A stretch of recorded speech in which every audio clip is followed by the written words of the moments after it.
তোমার আকাশ তোমার বাতাস আমার প্রাণে বাজায় বাসে।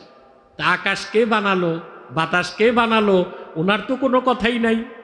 ওই বেটা ছিল পত্তলিক, তো সে তো লিখতেই পারে, মুশরিকের কাজ যা তাই করছে।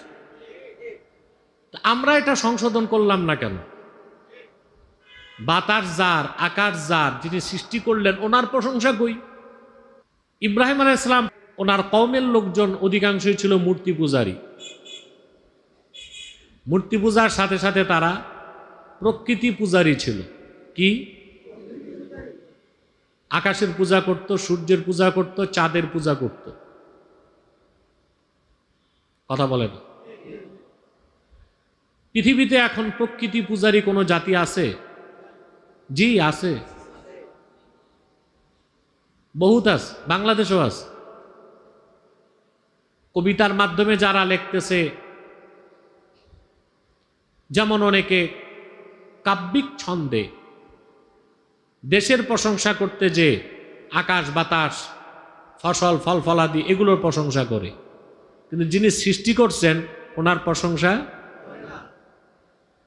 এটাও তো একরকম প্রকৃতি পূজারীরই কাজ।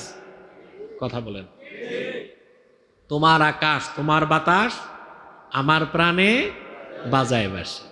তা আকাশ কে বানালো, বাতাস কে বানালো, ওনার তো কোনো কথাই নাই।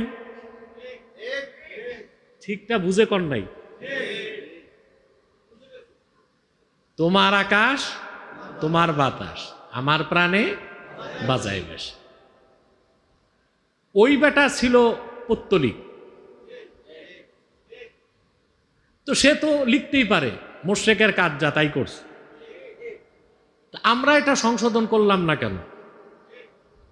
বাতাস যার, আকাশ যার, যিনি সৃষ্টি করলেন ওনার প্রশংসা কই। কথা বলেন। তো ঘুরে ফিরে প্রকৃতি পূজারীও আছে, এখন মূর্তি পূজারীও আছে, আছে না?